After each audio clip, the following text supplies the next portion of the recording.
Hello, everybody. I'm Captain Logan. And I'm Jayson. And we are father and son. Jayson, what are we talking about today, sir? We're talking about the season 1, of Enterprise. The season 1? The first season of Star Trek Enterprise. Were you about to say, like, the pilot? We're going to talk about the whole season, you guys. Yeah. We're back to our season overviews. We haven't done one of these in a long time, and Jayson and I were kicking around. What's up? We did space. Oh, that's true. We did do Power Rangers in space. Yeah.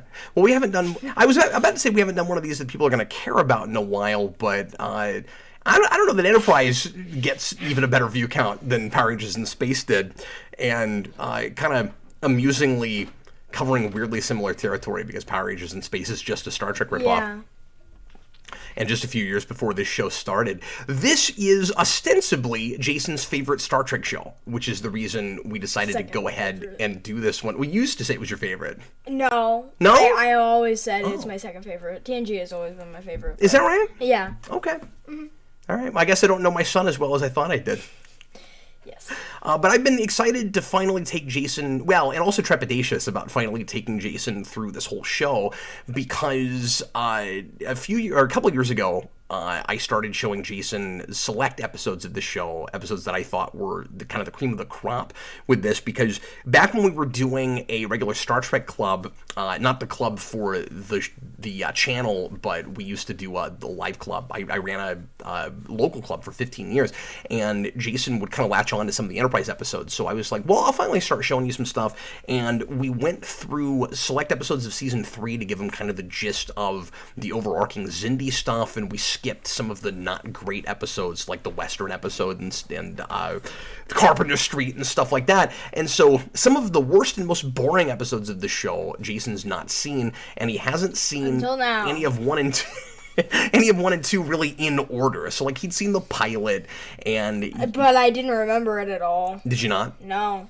I had seen the pilot once, and I saw it when I was like 6.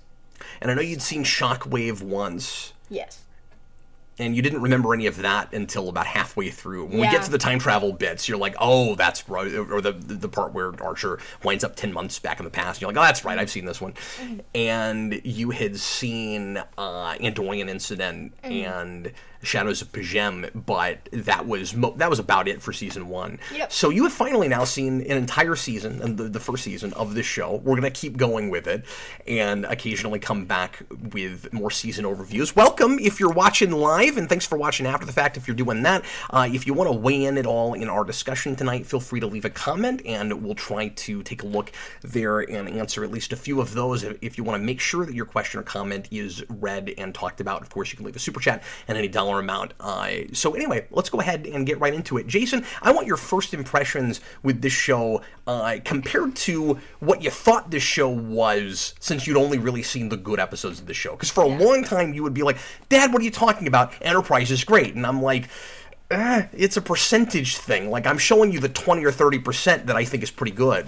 Yeah. Well, and I think I did like more episodes than you did. I think your watch of this season was better than it has been. Yeah, than it ever has been, absolutely. Oh, hi, DJ. But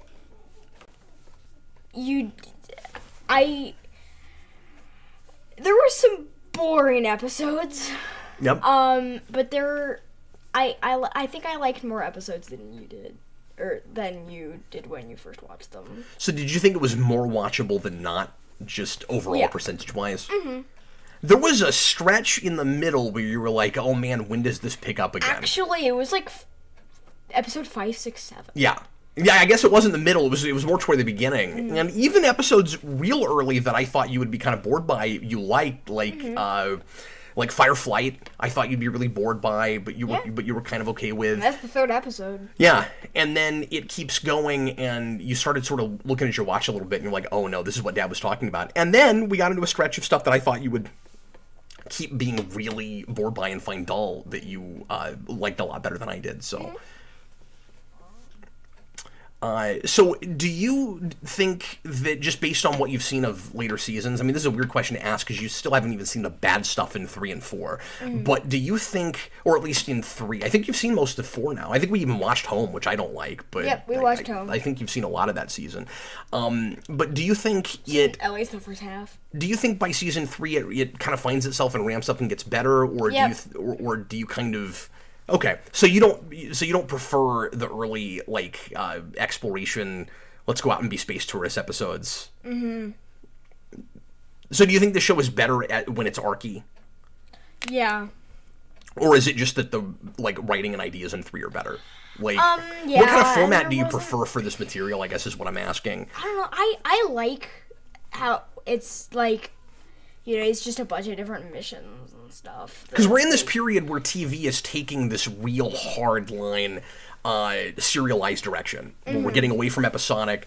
This is the same year that Smallville starts. Really difficult not to compare the show to Smallville for me because these were the 2 big shows I was watching when they were on, and both of them suffer from some of the same prequelitis problems, even though Smallville is a reinvention at the same time as it's going backwards, but they both have some of the same issues, and they're both shows that are kind of tiptoeing around, are we a ongoing and arcing series, or is it going to be a bunch of one and dones? And you can do both simultaneously, but I think both of these shows had a hard time deciding which of those things they wanted to be, and Star Trek had a history of that already.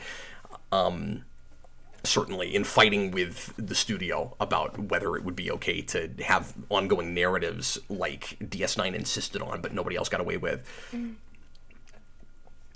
And also, it's important to note that this is the same year that 24 starts, and there's a lot of actor crossover and producer crossover between those 2 shows. Manny Koto, who takes over this show, or starts writing on the show in season 3, takes over in season 4, will go on to showrun 24 later on, along with Brandon Braga, who, of course, co-creates and co-showruns the show for better or worse.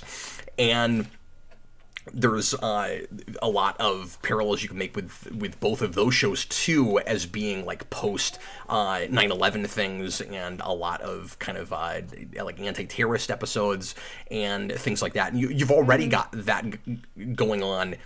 I don't know if that was a sentence. You've already got that going on in this season, even before it could be affected by 9/11. And it's interesting just what was in the air right then. If you go look at shows that started before 9/11 happened that already feel like we're in a post 9/11 world, it gets really interesting. But anyway, I don't mean to just analyze the background. I want to hear a lot from Jayson. So Jayson, why don't we just straight away, I was going to say let's straight away jump into your favorites. Let me ask you a couple questions about just kind of foundation and initial setup and premise with this show. So, are you, knowing other Star Trek shows as well as you do, and of course you haven't seen everything, but you have a better sense of status quo than maybe even your average person, having grown up in my house, do you find some of the prequel stuff kind of irritating and it takes you out some? Yeah. Well, okay, cool. Like so what? That is I did mention that in my notes. Is that your one of your main complaints? Yeah. Can we get into that then? Yeah. So I do. And then we've got a super chat. We'll take care of that in a second.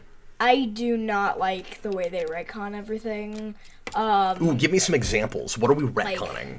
The Ferengi, and they just take stuff that they shouldn't have, that shouldn't even exist in this time. That we haven't even found, or at least that we yet. Shouldn't know about yet. Yeah, we shouldn't know about yet, and then they just throw it in there for no reason. Yeah, so we're doing both, and I wouldn't say straight up retconning. I mean, you're right, but it's one of those things where they kind of sneakily get around it, but it's so contrived that you don't buy it at all, right? So it's let's do an episode where the Ferengi show, and I'll just straight away say that's probably my least favorite episode of the season. That is, or yes. One of them, certainly. That is a 10-minute short film stretched out to 45 minutes.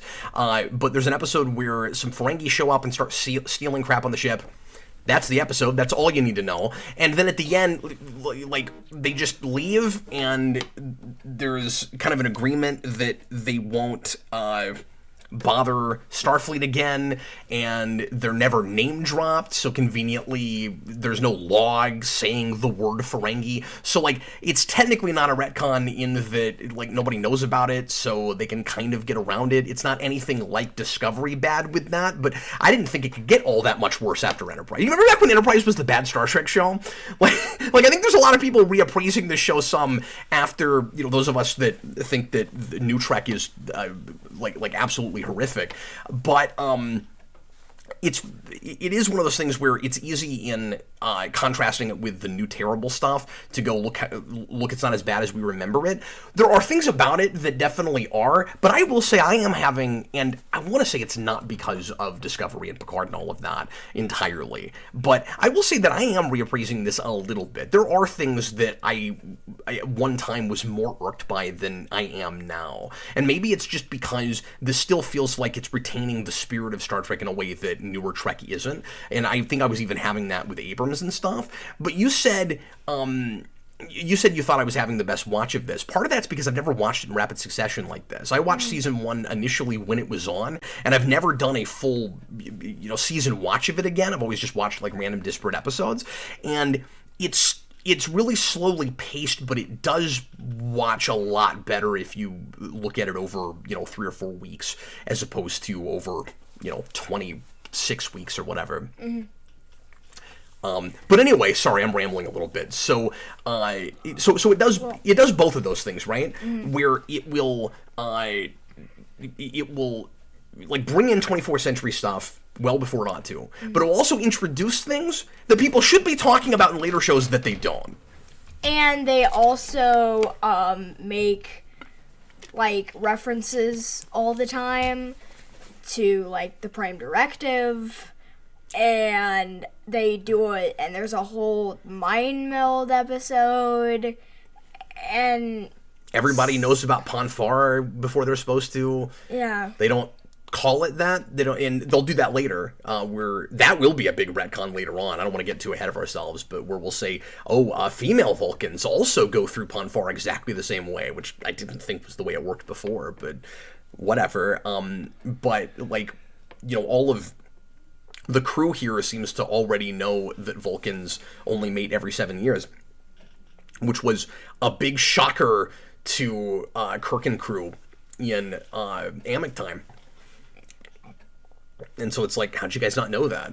Yeah. But like the Vulcans get real thrown under the bus with just the whole premise.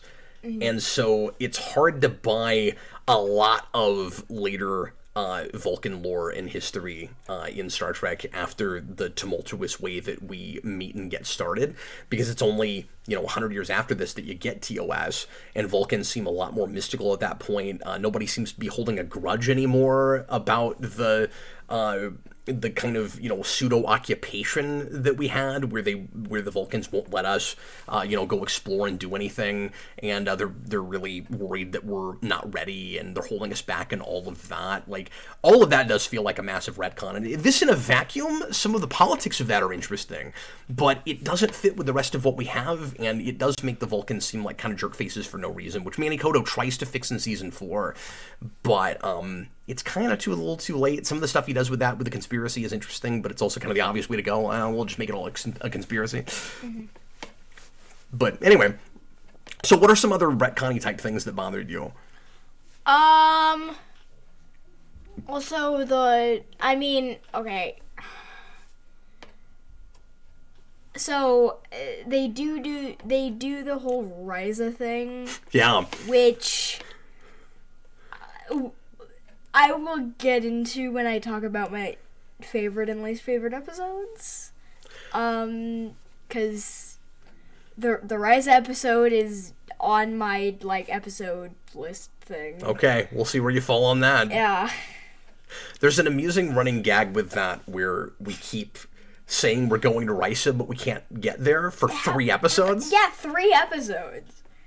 And I never noticed that because there's so many episodes. I mean, because there was so much time in between episodes when I was watching it. But if you watch them in rapid succession, we were watching one a day for the most part. And I would be like, oh, Jayson, it's the Rice episode. And then I would check the episode title and it'd be like, oh, no, we're not there yet. What's going on? And for 3 episodes, Archer's like, we're on our way for shore leave at Risa. And then, oh, we can't get there. Something came up. We got to do this thing. And we finally get there. It's 2 days and 2 nights. It's the 4th episode in that sequence. It's really funny.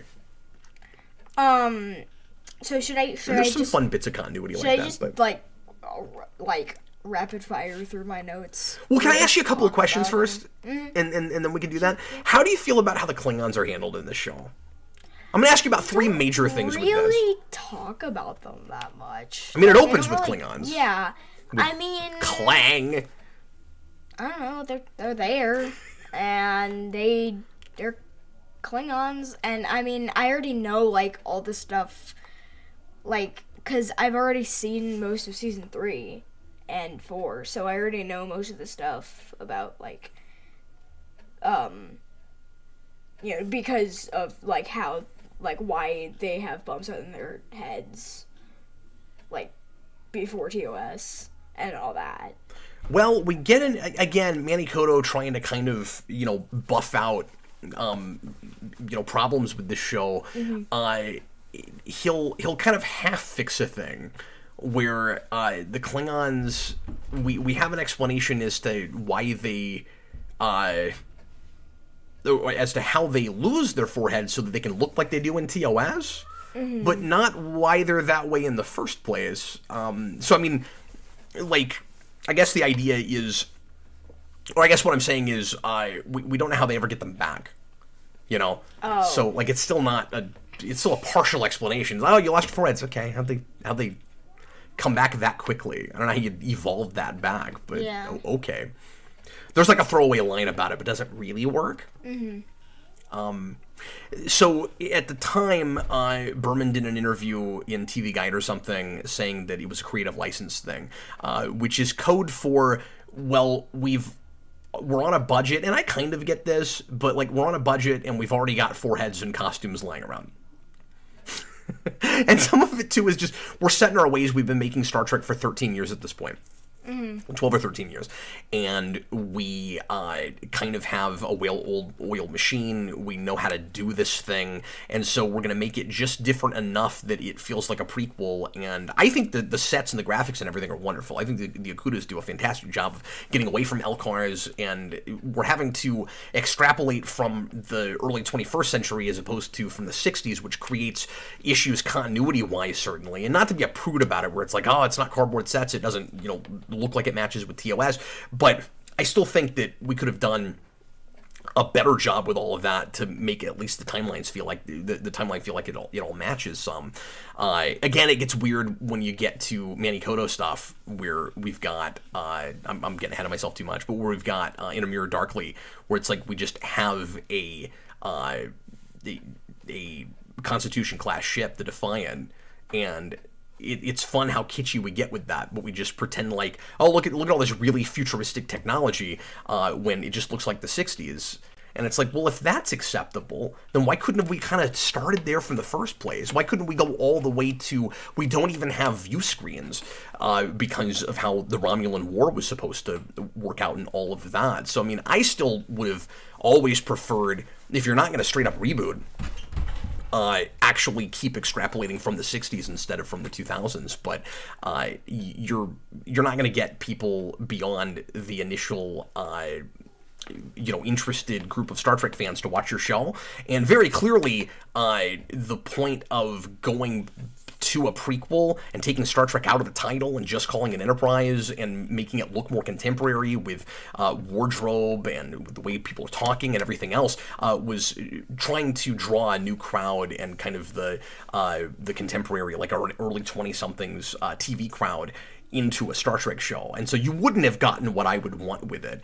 But I said this with Abrams, and I'll say it with this, I almost would have preferred just a straight-up reboot to this kind of have your cake and eat it too, and I've said this a lot of times about Enterprise, thing where you are a sequel that takes place in the past, but you're pretending, or where you're pretending like you're a prequel and a sequel at the same time, and you don't know actually really what it is, and when we finally land on it, it doesn't really match. But anyway, yeah, feel free to start getting into your list and stuff. Okay. Oh, should we do that super chat first? Yeah. John Early, $1.99 super chat. How do you feel about the theme song? So it makes it like feel very like okay, this is we're going back to the 22nd century. It's like a more modern show, and I think the theme song kind of helps it like feel that way, Like more. set itself apart? Yeah, from like other seasons. Because it has lyrics, and it's a Because it's an 80s pop song that they cover yeah. of an 80s pop song. Yeah. And okay, but the season 1 intro isn't as good as the season 3 and 4 intro. I will never in a million years agree with you on that. No, I love all the like electric guitar and drums. It's cheeseball enough as it is. We don't need to make it worse, and we absolutely do. Once we get that, once we bring in that drum track. Yeah. No, It's it's been great. a long. No. Stop it. Okay. I'm gonna go through my notes. We can talk all day about the theme song, but yeah, go right ahead. So, I'm gonna start with my good things. I think it's. I'll say this real quick. things. You're all good things. I think it's goofy to some degree. I get why they did it from a business strategy standpoint, and again trying to bring in a new audience. They're doing the CW thing. It really feels like the CW's Enterprise, which is funny, or I guess WB thing, because this is on UPN, and eventually that will merge with the WB to become the CW. And I don't know if you know this, Jason, but UPN as a network lives and dies by Star Trek. Oh. UPN is created at the start of Voyager, and Voyager's their flagship show, and it dies when Enterprise dies. And the only consistent thing that keeps it alive, besides Star Trek, if that is helping to keep it alive at all, is wrestling. Wrestling? Yes. Which is the whole reason that you have Sunkatsu. Uh-huh. Which you saw recently. Mm-hmm. That episode I totally forgot about. If you go read the 50-year mission, that's Voyager we're talking about, with The Rock, his acting debut. Yeah. Mm-hmm. If you go read the 50-year mission, the oral history of Star Trek, there's a good, Jason, like 6 or 8 pages of people just arguing back and forth about whether or not the theme song was a good idea. And it's fantastic. And reading Berman trying to take up for that decision is one of my favorite things in that book. But anyway, let's keep going, shall we? Okay, so, all good things. It's not all good things. There are some bad things, too. But I do like the way they do Captain's logs. Oh, like, okay. How, like, you normally actually see him, like, in his... Instead of it, like, just cutting to a slow, like, shot of him just sitting in a chair. He's actually, like, just walking around his room thinking of stuff to talk about. Yeah, good call. Sometimes he'll even do one on the bridge. I don't know if he does that first season, but if memory serves, there's a couple places where Archer's got nothing better to do. He just starts making a log on the bridge. I think that happens. Yeah, pretty sure. But do you like getting away from stardates? Yeah, I think that's cool. One of those things that sets us apart and makes it feel more contemporary, and like we're not too far away from the world we live in now. Mm-hmm. Yeah, that's a good point. So even though the season is kind of bad. Oh, you think so? Yeah, it's it didn't ruin the rest of the show for me. Like, I still think this is one of my favorite shows. I also haven't seen enough, like, DS9 or Voyager or whatever. Yeah, good call. Right now, DS9 is my least favorite season, That but will change. I can't even really, like, put it on my list, because I've seen 2 episodes. Oh, you've seen more than that, but you've seen them, like, real out of order. Yeah. And it's just a real serialized show. Mm-hmm. You gotta know where you are in the sequence. Mm-hmm. You've definitely seen more than 2 DS9 episodes, though. Yeah. I mean, I've seen... You've seen Trials and Tribulations. You've seen Mm-hmm. Pale Moonlight. You've seen Far Beyond the Stars. You've seen The Visitor. I mean, I can name some other episodes. You've seen, Yeah. like, I know of some DS9 I've shown you, so yeah. I've seen Crossover. Crossover, yeah. You've seen 2 or 3 of the Mirror Universe episodes. Like 2, I think. Because one night you were like, let's watch some Star Trek. I want to see the second part, because you really liked Crossover. You're like, I want to see this second Mirror Universe episode, which I don't think you liked, but I forget. That's my favorite episode. No, I mean the second one, when you... And the second one? Yeah. You had Crossover, and then what is it?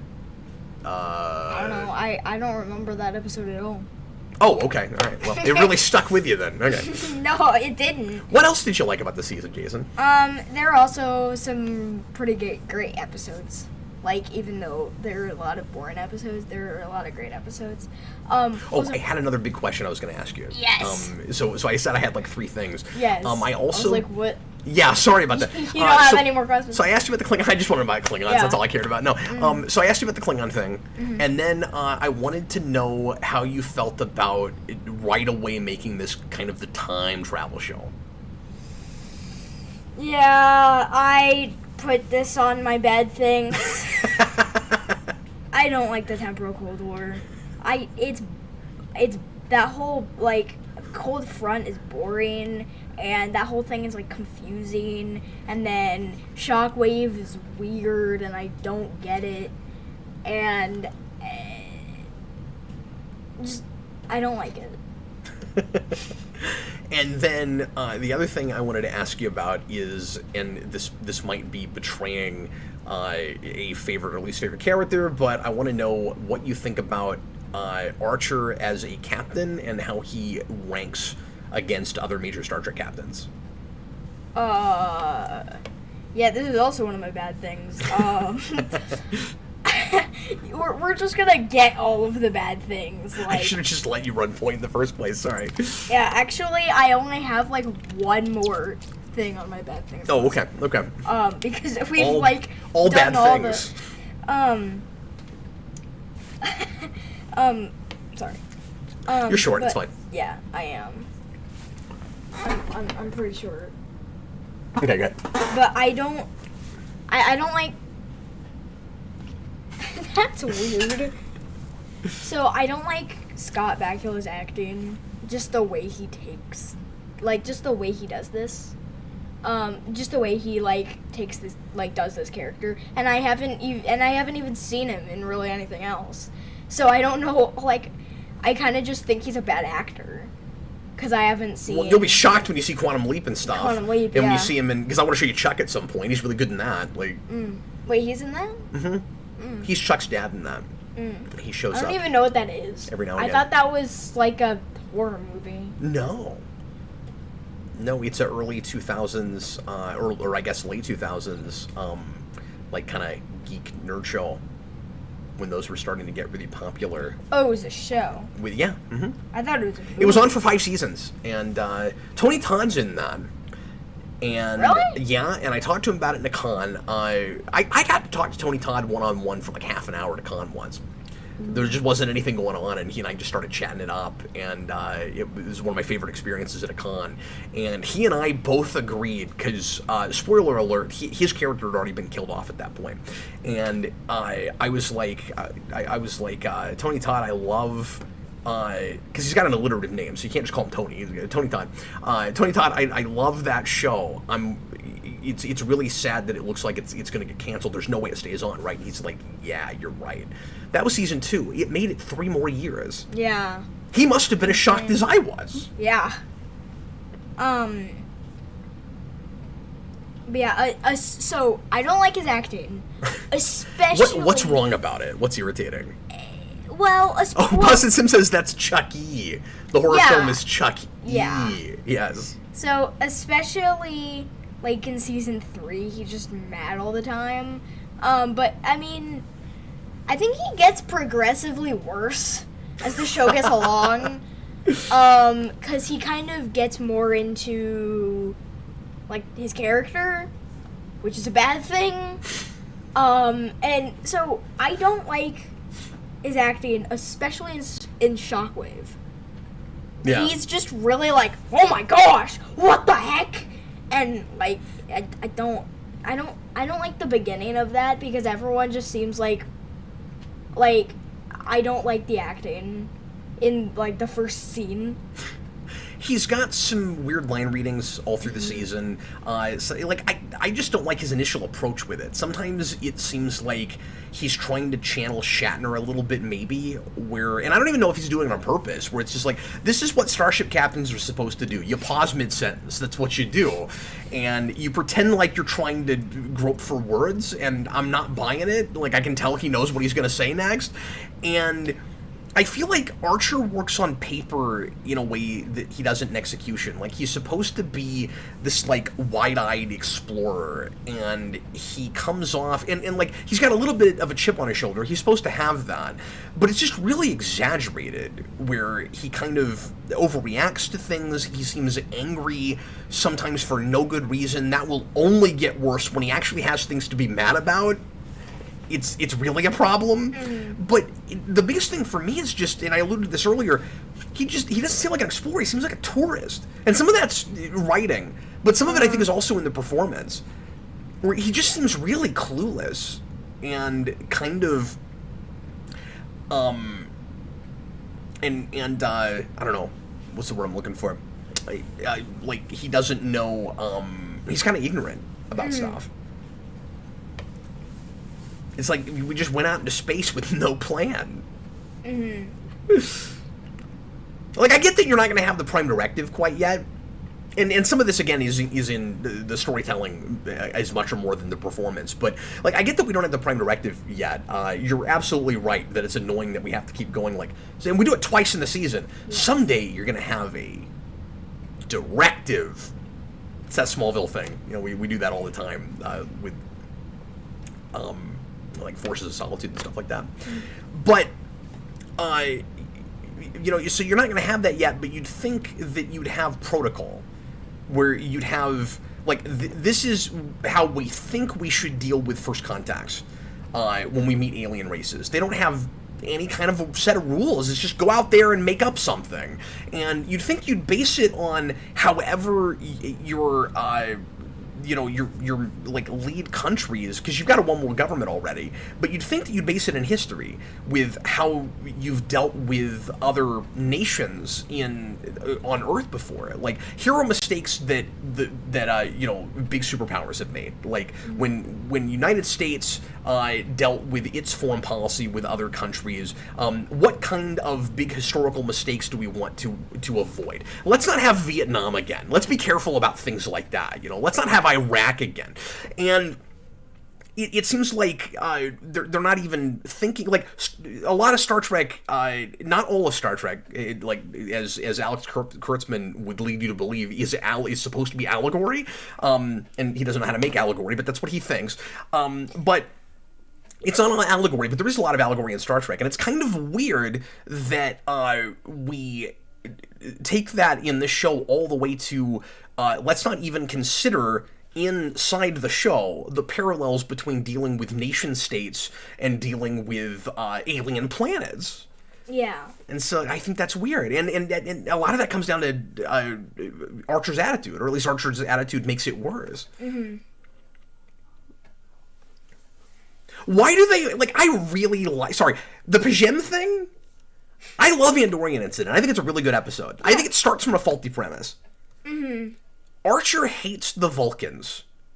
And he has, or at least he really dislikes them and what they've done to Earth. And he has more of a reason to dislike the Vulcans as a people than Kirk does the Klingons in Star Trek 3, okay? And he's like, I just cannot wait to go to this Vulcan monastery. Why does he care? Yeah, it doesn't make any sense. T'Pol's like, they're not going to want you there. But that's what we're out here to do, to go explore. It's like, okay, so you don't like that they made you take a Vulcan science officer. You don't like the Vulcans have you under their thumb and that they've been holding you back all this time. And you want to take the risk to go to a place you're not invited to explore Vulcan culture?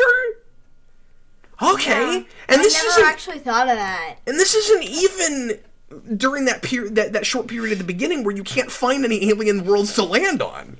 It's not like there's nothing else to do. Yeah. So there's stuff like that where they're just not thinking. But yeah, this season is a mixed bag. Yes. It like Putting it nicely, and yes. half of the season is boring, and I like the season, but I don't like the season. This would have been the place to stop forcing 26 episodes. And I realized that because of the way these shows were paid for, that's very difficult to do. But, you know, I mentioned earlier that this team has been doing this for 13 years already, and they are burnout, and you can feel it. Now, again, I had a better watch this time. I didn't have that as much in the writing this time. I felt like more of these episodes, it seemed like somebody actually really wanted to at least tell that story than I remembered. There's not as much ripping off of whole episode structures and ideas and stuff as I remembered. We're going to get to more of that by 2. Yeah. But... Yeah, you told me about that before. But in a lot of ways, it does still feel like more Voyager set 200 years earlier, in the same way that Voyager feels like more TNG in the Delta Quadrant.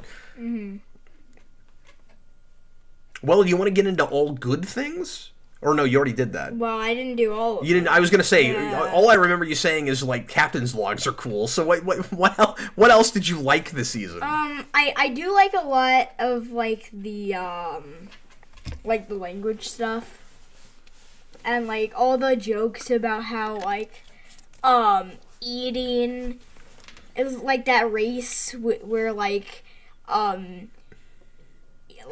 well, and also just all the like jokes about different races and stuff, like that race where like eating is close to dating. Yeah, sure. Yeah. Mating, but yes. Mating, yeah. Yeah, where they're offended when people eat in public, but they don't understand the language well enough, so they can't explain it to them. That's and I liked that in that episode, but they're actually repeating sort of a gag they did in a Voyager episode with the tac-tac. Do you know about the tac-tac? No. My favorite races. So you get the tac-tac, and they're this race that talks partly with their hands. So they do speak, but they also have this whole sign language part of their communication, and it's fun to do them to talk like a tac-tac. And Janeway puts her hands on her hips. And it pisses them off, and it means something like really vulgar and offensive in their culture, and so they fly off and they hate her. And then toward the end of the episode, they need the tac-tac's help, and so they have to apologize to the tac-tac before they'll come help her. It's exactly the same thing as the Janeway sucks. And actually, now that I'm thinking about it, Tucker has to do the same thing. Where or is it? No, it's Mayweather. Yeah, where Mayweather has to apologize so that they'll help out. Yeah, it's actually the exact same thing as the tac-tac. Oh, my friend is calling me. You have to tell her you're doing something really important right Yeah. now. You're talking about Enterprise. Yeah. just serious stuff. What's some other good things about the season? This season feels very also to my language point. Yeah, sure. There was also that whole thing in I want to try to get a little bit in the closer to Rice episode, where you've got that guy where if you say the name of his planet slower, it has a different meaning. Oh yeah, that was fun. I cracked up at that. No, there is a lot of good language stuff, and it is too easy that Hoshi is as good at picking up languages as she is, where she's a super genius to a point of absurdity. But I like more of that than I remembered liking. Busted Sim says how Jayson hasn't mentioned the decon chambers in his bad stuff is wild. Oh yeah. That stuff is infamous. Really? Yes, because it's really awkward and it's forced, like sexy stuff on a primetime drama. Yeah. So they go in the decon chambers and they have to take off half their clothes. Yeah. And they've got to rub each other down, and that sequence in particularly the pilot is uncomfortable. Yeah. Everybody hates it. Everybody made fun of it when it first and people were appalled. I would argue people were appalled by T'Pol, and I would argue that that's one of the major reasons that there were Star Trek fans that wrote this show off right away. It was like 7 of 9 in a catsuit was one thing, but like, do we really have to go that far? And then they also, I said like more Voyager set in the past.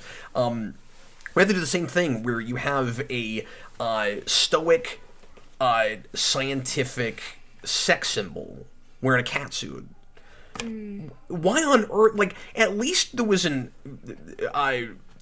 excuse with 7 of 9 where it's like her outfit was this like, it had to be form-fitting for some technical reason, and it something Borg implants. Like, there was sort of a throwaway explanation for like why it was the most efficient thing for her to wear after being taken out of the Borg Collective. T'Pol is a Vulcan officer, and you never see one other Vulcan officer wear one of those. I mean, to be fair, I don't know if we see a lot of other female Vulcan officers, but like, why is this ostensibly like logical organization going, and all the girls are gonna wear really like skin tight revealing catsuits? Or not revealing, but skin tight, outfits. Why are we doing that? I have no idea. Why are we doing that? I don't know. Also, this season feels like very TOS, and I like that. Yeah. And more so than you would expect from this team. That's one thing I really appreciate about particularly this season, because Berman, again, I get this from the 50-year mission, there are stories about how Berman in particular would kind of make fun of people and have issues when TNG scripts would have too many references to TOS and where the writers seemed to be too much of a Trekkie. Which is interesting because I think we've got that kind of to the nines with New Trek now. But back then it was like, okay, we're making our own show, and yes, it's Star Trek, and yes, we're kind of careful about continuity, but if you get too referencey, and obviously you don't want it to be like overly fan service, but that's not really what we're talking about. It would just be, somebody would have like an actual honest to God, like good connection with an original series episode, and apparently, allegedly, Berman would be like, oh, you nerd, like what are you doing? We're making our own show. And so it's interesting that the show was actually allowed to be as much like the original series as it was, with a lot of its premises and stuff like that. Like, can you name some episodes that you think were particularly like TOS episodes? Oh gosh. Well, there was the whole. Oh, thank you. Yeah. Here's a episode list. There's there's Terra Nova with that guy that I thought was kind of TOS-y.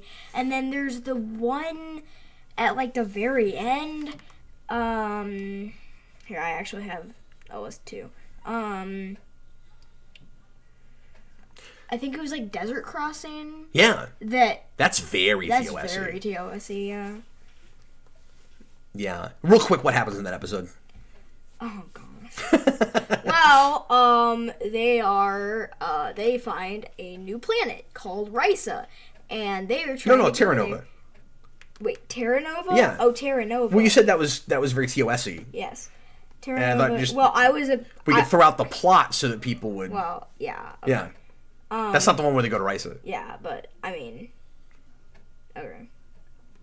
I was gonna talk about the plot anyway later. Oh, okay. Well, they find a desert planet. Yeah. Wait. No. It's basically just Earth, but like... Oh! No! Terra Nova. I'm thinking of Desert... Well, I thought you mentioned Desert Crossing. I mentioned both. Oh, okay. Desert Crossing is the one that I was talking about earlier. So Desert Crossing is very TOS-y. Yes.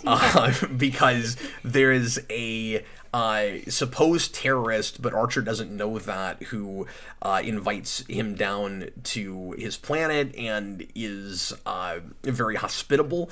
And that part of it was the thing that was most TOS-y to me, where like he takes him in, because it's real tribal, and he takes him into his like hut, and he's got like tapestries and things, and you can just see this right out of a TOS episode where you have like a charismatic leader who's like, sure, Kirk, like take anything you see. Like that felt like a thing that would happen in a TOS episode.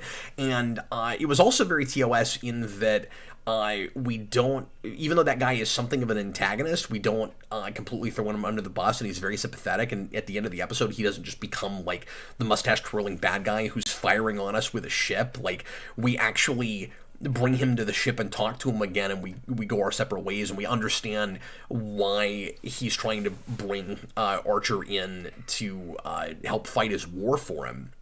Even if we don't completely condone everything that he does, but it plays both sides, I think, really nicely, or rather, I should say, gives you a good sense of both perspectives. But I wanted to break that one down real quick because I liked that one more than I ever have this time around. Yeah, I really liked that one. That was pretty good. I like the politics of that. I don't like that episode. Like, it's not on my, like, least favorite episode or anything, but not one of my favorites. Busted Sim, my friend and I had a running gag when we watched Enterprise where there was some catastrophe going on. We both suddenly panic and ask, but Hoshi, what's Reed's favorite food? I totally forgot about that episode. Breaking the ice? Or is it's Breaking the Ice? Or Ice. is that a different episode? Wait. No, maybe it's a different episode. I always remember that being the pineapple one, but maybe it's not. I don't remember. Breaking the Ice. Or was it Silent Enemy? I can't remember which one that happened. Anyway. Some of that's running together. It's not that important. Also, some of the CGI doesn't look very good. And, yes, that is a problem. We finally fully pull away from models in this show, and that was a mistake. They were not ready for that yet. No. Especially with the budget this show seems to have. And there's one shot that, like, toward the end of the episode, I think it's actually Shockwave, where it's, like, pointing toward, like, the bottom of the ship, but it's fully CG. And it doesn't look very good. Shockwave actually has some of the most dodgy CG in the whole season, and it's supposed to be the big epic season finale cliffhanger thing. Doesn't it have those, like, balls? I was gonna say, yeah, the cloaked Sulu. Is it cloaked Suliban ships, or is it just like warheads? Or I can't remember. I don't remember. Yeah, those look really bad. And they'll have shots like they do in TNG and every other Star Trek show, where the ship comes, in full light, like comes right at the camera. And it's too illuminated to see that it's not detailed enough, and it doesn't look like it's really there. And if it's a model, it's fine, but it's kind of dodgy CG. Yeah. And I think the worst CG work tends to be with shuttle pods. Really? Yeah, there's some really bad shuttle pod stuff. Speaking of shuttle pods, yes. Since I don't have this episode in any of my notes, Shuttle Pod 1. Yeah, what do you think of Shuttle Pod 1? It's a pretty good episode. I already have two favorite episodes, so I didn't put this on there or anything. But I just wanted to talk about it. Yeah, Trip. So I like, because there's really only like two characters in this show, in this episode. Yeah. And just their acting work together is pretty good. Yeah. And just the way they argue with each other and stuff is fun, and it's pretty fun. They handle that a lot like an O'Brien Bashir relationship. Where, and you only seen 2 episodes of Deep Space Nine, so you wouldn't know this, but early on they don't really care for each other very much, and then they go on a mission together. Well, I've also seen the Q episode. Oh, that's unfortunate. They go on a mission together, and then they they start to kindle a friendship and they become best friends later. It happens faster with Reed and Tucker in this, and they don't have any kind of an antagonistic relationship, certainly, but they're just, meeting each other for the first time and not, real close yet until they have that situation. And they actually end up in a couple of, kind of tumultuous situations this season. One a deadly one and one a supposedly humorous kind of situation where they get tied up in a basement together, and it's really bad. But I like that relationships seem to be kind of naturally blossoming in the show in a way they don't always in Star Trek shows. They did learn a lot of lessons from Voyager, and I will say overall, this first season, even though it's long in the tooth and it has some boring episodes, is a lot better than Voyager's first season. And as short as that was, like Voyager should have the upper hand because it didn't have too many episodes, so it should be tighter, and it's not. And it also starts with characters that, are never.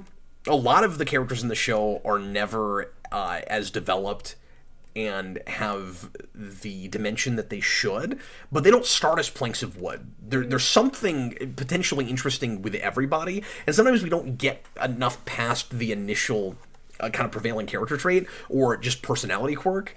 Okay, I'm gonna name a character for you. There's also a whole line about holographic doctors. Yeah. Well, and we have to have a holodeck in the 5th episode in the show, because of course we do. Okay, I'm jumping around, but because I just thought of this, and then put a pin in that, because I want to list out some characters here in a minute and ask you to do something. But let me put a pin in that for a second and say, what is with the inconsistency in early technologies in this show? Like, I really appreciate that things like, it's early, so we don't have a tractor beam yet. We just have a grappler, and it's really useless, and it's not all that helpful. We've got, and like, it's silly, but we've got polarized hull plating instead of shields, and you have a phaser called a phase pistol, because we can't come up with some other name for it, that only has the 2 settings, and like, all of that is fun. But then you have weird stuff like... We don't have force fields yet, but and I like that there's an episode where we find out that like the Starfleet's working on force fields, but we haven't quite gotten that technology up to snuff yet. There's an episode where they need one, so Reed's working on trying to make a more efficient one. So that's fun, but it's like, how are you in a world where you don't have force fields, you don't have shields, but you have phase discriminators? Mm-hmm. You even know that phasing is a thing already in a world where you don't think that micro anomalies could exist? Like, okay, I just think stuff like that's kind of weird. Yeah. And really arbitrary, where the Vulcans go, time travel's impossible. We've determined this for sure. And the humans go, micro anomalies are impossible. We figured this out for sure. And Vulcans go, nah, micro anomalies are a thing. We've dealt with those before. But time travel, man, don't even talk about that. We're going to think that you're all crazy and hallucinating if you experience that. And Archer's like, okay, but I was in my apartment 10 months ago, this morning. Like, and T'Pol's like, well, you must have been dreaming. And he's like, I brought back information that I can corroborate. She's like, nah, you must be dreaming. This continues all the way into season 3. Yeah. So all that stuff is kind of weird. Also, how do you feel about the whole transporter situation? It's kind of cool. Except, like, every time they're, like, in dire straits and they have to use the teleporter, it works. Just fine? Just fine. There's no reason for them to think it's not going to. Something, like in the... It's been approved for biomatter. We're told that in the first episode. Like in the pilot, something happens where it goes, like Inside Out. One time. And then for the rest Does it? I'm pretty sure. It's not a person. It's not like motion picture. No. You remember that scene in... you haven't seen motion picture. I've never seen that. That happens in motion picture. Oh, gosh. Yeah. Yeah, and then and then you wonder why McCoy doesn't want to use the transporter later. It's like, he's got a really good reason. So should we talk about hilarious things? In a moment, but first I want to mention... Oh, yes, character Yeah, but things. let me talk about the transporter for a second. Yeah. If I may. So... You may. The transporter is used as a really easy Deus Ex Machina in places where we go, well, it's approved for biomatter, we can use it, it's safe, but people are trepidatious about it because it's not mainstream yet, and we just got it working for human beings. And I'm like, well, here's an idea. What if you had it aboard and it wasn't approved for biomatter yet, and it turns out that most of the time it does work okay, but people are unsure about it because it's such brand new technology? Like, why are we, again, having your cake and eating it too, it's just too easy. It's going to be 2 seasons before we start regularly using, and really 3. I mean, we don't use it all that much until season 4. There are too many situations where it would have gotten you out of a bind where you're... And it is interesting to watch a Star Trek show where we're having to use shuttlecrafts shuttle pods, because it creates totally new situations that you never had to deal with in Star Trek before because you had the transporter. But having the transporter there, knowing it works fine, having used it in the pilot with Archer and he's fine, and like everybody's told that you're supposed to be able to use it for people and it's going to be fine, it makes you keep going. Okay, there are episodes that would be 10 minutes long if only we'd used the transporter.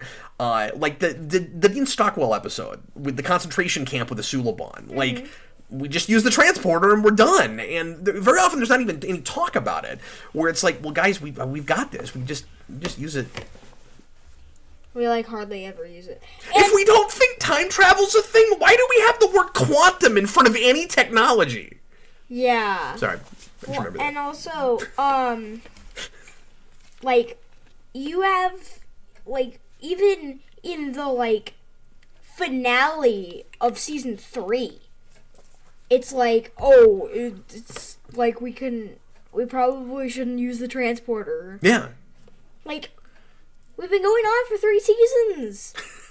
And it works fine every time you do it. Well, and you've only done it, like, twice. We'll get to all that. And you can see why people would, feel a little bit weird about using it. Mm-hmm. But when you're in a massive, desperate situation, like they always are, there are times where they should be using it and they're not. Mm-hmm. So I think it would have been a lot better if we just weren't. It was inconclusive if we should be using it with people. I don't mind that it's there. Mm-hmm. But anyway, what are your hilarious things? Well, Oh. I have 2 things. Oh, sorry. We were going to do that lineup of characters. Should we do that first? Sure. Okay. So, I'm going to name a character, and you tell me what their prevailing character trait is. The character in a single sentence. Okay. Because I think this is easy to do with every character in this. It's kind of the inverse of the kind of Plinkett test from Phantom Menace, where he'll throw out like Queen Amidala, describe her, and it's like all you can do is describe what she looks like because she doesn't really have a character, right? That was the premise of that joke. But let's do it with Enterprise because I think you can sum up everybody in like a single character trait. Okay. Travis Mayweather.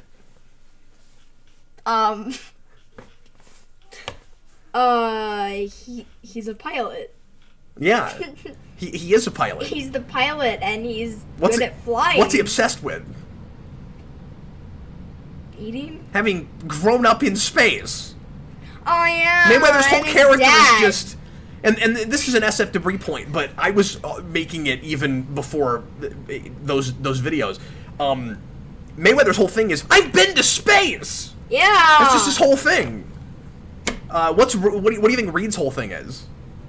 No one knows what his favorite food is. And he's very, like, we don't know anything about him, but, like, there's no reason for that. Just, like, no one knows, like, his parents doesn't know anything about him, and his friends doesn't know anything about him. Yeah, he's real closed off and introverted, isn't he? Yeah. Yeah, but I would say Reed's whole thing is... Torpedoes. I've got one job. Yes. Exactly. His thing is, I've got one job, and I'm gonna do it. Yes. And there's rarely any reason. I mean, there are a fair bit of firefights in the show, but for the most part, there's not much of a reason for a tactical officer a lot of the time in the show. And if you go back through first season and then you jump to season 3, and suddenly the Makos are there, and he actually has things to do, but now there's this whole group of people that are brought in to do his job for him. Makes a lot more sense why he's so angry through that season. Anyway. Yes. We keep doing that, but Hoshi, she can learn languages, you think, and then, like, she always finds, like, she's like, her whole character trait is, I am very good at learning languages, and then you watch... But I'm also really insecure about it. I'm really bad at it. Yeah. So, yeah. But then she learns... And also, I don't like being in space. And then she also, learns Ryzen in one day. Yeah. And then that Ryzen guy that she falls in love with is really impressed with her being able to learn languages like that. And then the very next scene, he's like, yeah, English is easy. It's like, he can do it too. Okay, a couple of super chats from Senior Sticks, and then we'll get to your hilarious things. $2 super chat. Can replicators make cold water? If so, why no ice? I mean, replicators can make ice. I don't guess I understand that. Yeah. Right? And of course, we have the same thing here that we have in TOS, where we have kind of replicators, but they're more limited. So I don't guess we made any progress on that in 100 years, because we have food synthesizers in TOS, and it seems like in this we just have exactly the same thing, except I think it's maybe even better than what TOS had. I don't know. I don't fully understand that question. Another $2 super chat from him. Does T'Pol work as a love interest as she is Vulcan? She could potentially... but it's not handled real great, and we'll talk about that when we get to season 3, because of course that doesn't happen at all here. But that brings up a thing I wanted to mention, which is there is, interestingly, some season 3 and 4 stuff, Jason, particularly with T'Pol and Trip, that is established way earlier than I realized. Really? Or rather, that we actually kept building on in 3 that I thought came out of nowhere. As much as I don't like the Trip and T'Pol relationship later, and a lot of that is writing over anything, because I think it might have worked, why don't you sit up a little bit? But it actually doesn't come out of nowhere like I thought it did. I completely forgot about the episode where he accidentally, what's the word? He accidentally gets a transmission. Intercepts a transmission from a Vulcan ship that he's not supposed to look at, but it's coded, so he thinks that it might be important information that they're trying to keep from him because they don't trust the Vulcans, and it turns out that it's information, private information about her betrothed, soon-to-be husband. And that's all stuff that comes back later in season 4, and I thought he was made up for that season. It starts way, way earlier than that, and it's interesting that they're going to have an intimate relationship later, but he's the one person on the ship that knows about all of that. Yeah. I didn't remember that. And it's interesting because I don't think they were thinking we'll make them a love interest later, or love interest with each other later. I think in season 3 they just went back to that and were smart about it and latched onto it. There's some decent continuity in this show. Because if memory serves, there was more talk from the writing staff about doing something with T'Pol and Archer, and then that never comes to fruition. They kind of flirt with it here and there, especially in the next season. There's a couple of places where you think, where Archer is kind of developing feelings a little bit for T'Pol, and you think they might go there. That is a thing that we're really inconsistent with, though. The rules on the ship about whether or not you can date crew members. Because there's one episode, do you remember this? Yeah, it doesn't make any sense, because they're... Oh, and also, I totally forgot about this. This is probably going to be on my hilarious things. Yeah. We can, I guess, just start my hilarious things with that whole thing. So there's an episode where they have this whole thing with where kids ask them questions. You know those kids YouTube ask the videos darndest things? Yeah. Where they get like actors and then kids ask them questions. It's just that, but with the Enterprise crew, and they have a whole thing with Phlox. That scene is shockingly long. Talking. It's hilarious. He was out of character in that scene. Yeah. They thought they were writing the Doctor from Voyager in that scene. Yeah.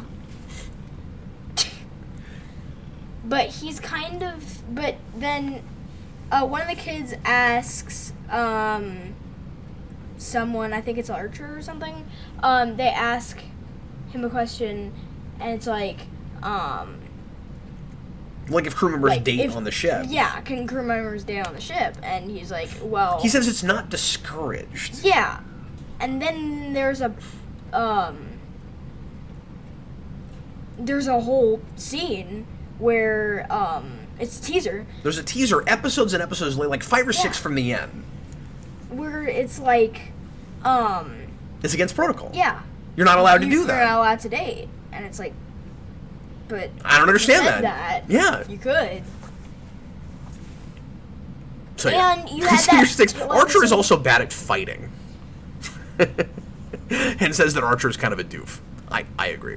Anyway, I'm sorry. What were you saying? He also, there's also a whole episode about how, Phlox, like has a crush on, or, like... Crewman Cutler! Yeah, has a crush on him. Mm-hmm. But... They're not allowed to... Well, that one's different because, or would be if you take the second scene as opposed to the first scene, where we're told that if you're not a member of Starfleet, then it doesn't count. So even though Phlox and T'Pol are crew members on the ship, because they don't have, apparently, because they don't have a Starfleet commission, if they wanted to date somebody, they could. Oh, okay. Yeah. I guess. I do kind of like the Crewman Cutler thing. That's handled in a surprisingly subtle way. It's a good episode. There's a lot of episodes in this. Well, yeah. A typical season of Star Trek is 26 in this era. Okay, so also, yes, sir. More hilarious thing. More hilarious and more Phlox. Broken Bow. Phlox is that where you're going? Phlox has a TikTok filter, like a TikTok or Instagram or like whatever filter where his smile is like really big. It's hilarious. I laughed hysterically at that, and I don't know why. Like, they never do it again in the season, and it's hilarious. Oh, and also that whole thing when I think it's 2 days and 2 nights. Yeah. Where he wakes up. That whole scene is weird. Where he's like, he doesn't know like where anything is. He's a surprisingly good comedic actor. Yeah. Because he doesn't get to do a lot of that kind of stuff. You're like, oh, he could have a sitcom or something. Mm-hmm. He's got a whole crazy Mork from Mork thing going on. Also, I like him a lot. Phlox, with this viewing, might be my favorite character in the show. I've always really liked him, but I think he's my favorite character in the show now. Yeah. He's my second favorite character, probably. We'll get to that. I'm excited to see what your list is. But I only listed my favorite character, favorite character, and my least favorite character. Okay, sure. What other hilarious things did you have? I have one more hilarious thing, and it's We're gonna have to end off here in a few minutes. Oh gosh, and I have a lot more to talk about. Okay, I'll just let you take the floor. It's Enterprise. I have a lot to say. Yeah, it's also my favorite line in the entire show. In Unexpected. In, toward the end of the episode, they meet Klingons, and they go to the holodeck. Yep. And they go to... Klingons? Yeah. They're Klingons. And they go to... Kronos on the holodeck, and one of the Klingons... I forgot about this! It's like, I can see my house from here. We couldn't even believe somebody wrote that into a Star Trek episode. I can see my house from here.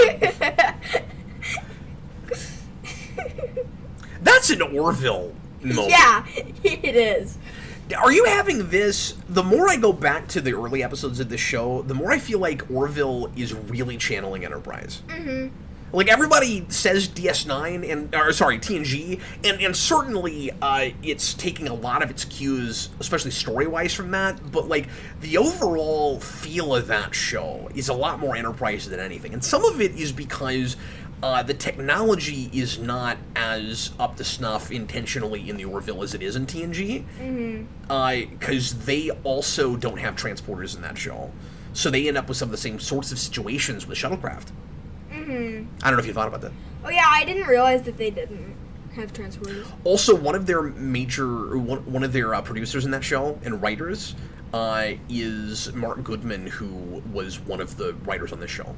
Oh, yeah. And has written a lot of really good Star Trek, I want to say reference stuff, but kind of like more or less, I mean, I can't say exactly in canon, but a lot of like canonical history type stuff. So he's written the Kirk and Picard autobiographies, and the like historical textbook thing that tries to make Enterprise really fit with the rest of these shows. It's a great book. Okay, so let's get into it. I like Goodman more as a writer of that stuff than the episode writer, but yeah. Anyway. Okay, so let's go into my favorite and least favorite episodes. Okay. And other episodes. Okay, go I ahead. have lots of episodes. Okay.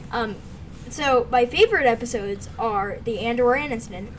I like how there's like a lot of like action, and I like Shran.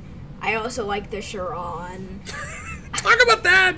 So, that should be in your hilarious things. Yeah, so there's a Vulcan ship later on in the show called the Sharon.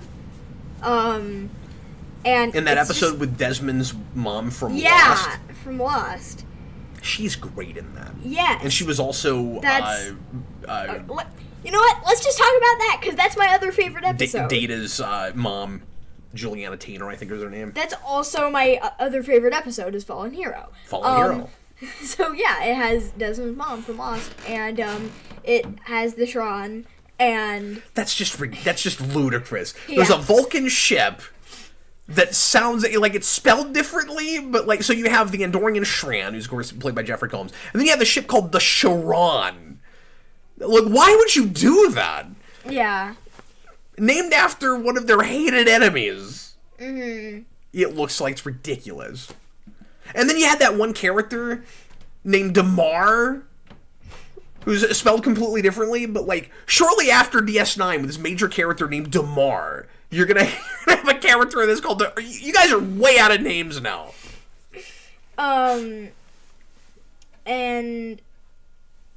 they both just have a lot of like action in them, but like different kinds.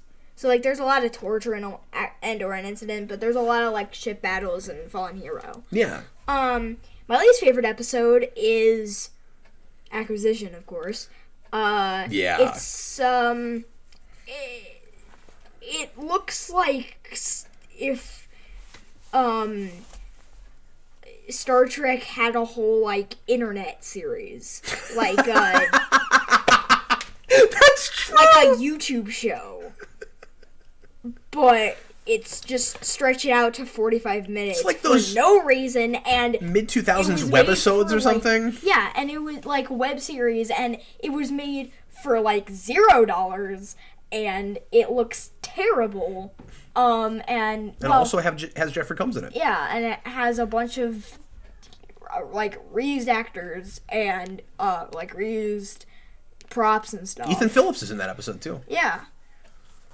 And it has Ferengi in him, and yeah, I'm fine with there being a line about the Ferengi, because they've never met them before, and like, because there's a line like a couple episodes before this, and then but they have to introduce them into the show, and I don't get it. I don't like it. It's also really weird having them appear pre-TNG, because if you were crazy enough, and I've known people who've done this, who try to watch the shows in chronological order, you see the Ferengi introduced as total buffoons, like they'll embrace them as later, and then you'll get to Last Outpost in TNG where they try to make them like actual scary villains. Yeah. Doesn't work at all. Okay, so your favorite episode is the Andorian Incident. Mm-hmm. Are you making it tied with Fallen Hero, or do you want to say that it's okay. So without knowing what we're doing, pick one of those 2 episodes. Which of them are you going to call your definitive favorite episode of the season? Andorian Incident. Andorian Incident. And now you get to take a quiz. Are you ready? Oh, amazing. All right, here we go. I found a quiz for this episode. Are you ready? Okay. In the opening scene of the Andorian Incident, this is from funtrivia.com, a number of Vulcan monks look on as the door to their sanctuary is forced open by armed Andorians. How many commandos are there? 7, 2, 4, or 5? Andorian commandos? Yes. Okay, there's, so 7, 2, 3, or 5? 7, 2, 4, or 5. 4 or 5? Yes. Pretty sure it's 2, isn't it? Okay, we'll find out. Captain 2 or Archer 4? and Commander Tucker are pursuing the star charts along Enterprise's trajectory and find a record of an outpost. When they ask, it's not the last one though, when they ask Sub-Commander T'Pol about it, she tells them it is an ancient Vulcan spiritual retreat. What is the retreat's name? Gol, Ral, Kir, or Pajem? Pajem. It's Pajem, right. Hey, look, it's right there. T'Pol runs through the protocols of the monastery for Trip and the captain. Which of these is not one of them? Refuse any food or drink offered to you. Maintain quiet at all times. Do not speak to any member of the order unless spoken to first, or do not disturb any artifacts, relics, or ornamentation. It's the first one. It's refuse any food or drink offered That's right. you. Upon arrival to the monastery, Archer, Tucker, and T'Pol are greeted in the atrium by a Vulcan elder. He tries to get them to leave, claiming the monks are in seclusion for Kolinar, but a number of things make them suspicious that something is wrong. Captain Archer is the one to spot an Andorian trying to hide. True or false? True. Back on the ship, Lieutenant Reed is... These are wordy. Oh, wait, no, it's false. It's false. Trip, isn't it? Back on the ship, Lieutenant Reed is concerned they have not heard from the landing party. What does he gripe about there being a lack of on the Enterprise? Female companionship, photon torpedoes, standard operating procedures, or fresh vegetables?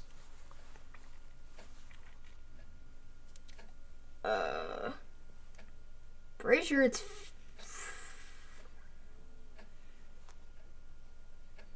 Because there are, like, vegetables there, right? No, he's complaining that there's, like, no rules for how these things are supposed to be maintained, right? Yeah. There's not, like, standard operating procedures, right? Yeah. And I'm also complaining about that, by the way. The read alert thing in season 2 is preposterous. Really? You have a ship that's basically based on like old submarines, and you don't have a red alert. The Andorians beat on Captain Archer while questioning him about his purpose in coming to the monastery. When Reed calls on Archer's communicator, Commander Shran lets Archer respond, forcing him to tell Reed that everything is all right. True or false? It's false. Shran, I didn't do that on purpose. Shran talks on the communicator. He's like, "Hey, I'm Captain Archer." No, he's like, "Hey, I'm Shran. You gotta leave now." One of the Andorian commandos, it's a great Jeffrey Combs impression. One of the commandos continually makes lewd comments and suggestions towards T'Pol. Which one? Ooh, that's hard. Thon, Shran, Tholos, or Keval? It's Keval. Is it? Yeah. It's either Tholos or Keval. Those other names, really. Reed leads a small rescue team using the transporter to get into the monastery. Oh, yeah, there they actually use it. Who does he take with him? 2 tactical crewmen, Mayweather and Phlox, Mayweather and Sato, or Sato and Phlox?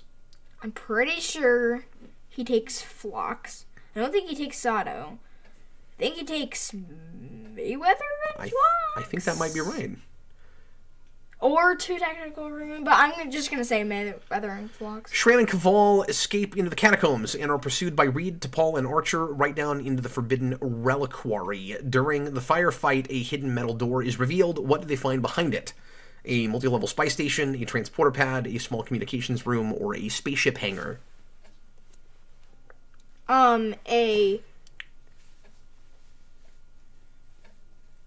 And that's kind of the big reveal. Yeah, that's a big reveal, but it's the big thing, but isn't it a spaceship hangar? No, it's not. No, it's a spice station. It's yeah, right. It's a spice station. Well, that's what it says right there. But it was like a big like, room with a thing. Yeah, I don't think it had spaceships in it. Like a big thing. Andorian Incident was directed by a Voyager cast member whose character is known for her temper. Oh. Who was that? Roxanne Dawson. Yeah, I actually knew that they before made that you way even... easy. Yeah, I actually already knew that. Did you? Yeah. Michael Dorn directed one of the episodes we watched the last couple days. The number 1 was 2 and not 4, and you suggested maybe 4. No, it was 4, not 2. I'm sorry, 4 not 2, and you almost said 4. But you got 2 right, you got 3 right. 4 was false. It was Archer that noticed that, and then 5 you got right, 6 you got right. 7 was Tholos. 8 was 2 tactical crewmen. 9 you got right, and 10 you got right. So 6 out of 10. So it's an F, but still not too bad. All the other ones, I was like, it's probably this other one, and it was. Senior Stick. Everybody wants to get ahead and talk about later seasons. Does anyone still believe the Mirror Enterprise humans can take over the galaxy? No, I do not. Not the way they did it. It was preposterous. It's weird how this whole show is basically a spin-off of First Contact, but we'll talk more about that when we do season 2. We got to get going. Another person's calling me. We're over how long we had initially planned on talking about this, but I was going to talk a little bit about the more about Jayson, the time travel stuff, and the relationship of the show to First Contact, and my old 3 timeline theory and all of that. But I think I'll get to that stuff maybe next time. What other notes do you have? So the most boring episode is Terra Nova. What happened in that? The I was one bored. with the Oh yeah, yeah. With the colony. Mm-hmm. With the guy, the character actor who's in everything, who was Elektra's dad in Daredevil and Mohinder's dad in Heroes. He's just everyone's dad. Jayson and I, and he's in Stargate. Jayson and I watched the first season of Heroes, and we're going to do a video on it. And then time got away from us, and we weren't able to. And now it's been too long. So I don't know if and when we'll finally get to that. But he wants to watch the rest of that show, and I keep telling him that's a really bad idea, but he does. So, right? Yeah. You still want to see more of Heroes? Yes. I'm telling you, you don't. But so and then the I hate it but I love it episode. Oh, okay. You're gonna hate me. 2 days. 2 days and 2 nights. Yeah. So I knew that was coming. I like this episode. Why? It's fun. But it's also terrible, so... What is with the woman that wants information on the Suliban, where she's like, I can't have you getting in my way, Archer, and she renders him unconscious and disappears, and then they go back to the ship and the episode's over. Yeah. I don't think we ever know what she... You know should have what? been like a 2-part. Maybe she does show up later. I don't think she does, though. 2-parters and 2... Maybe she does. I forget. Also, they say 2 days and 2 nights twice in the episode. Yeah.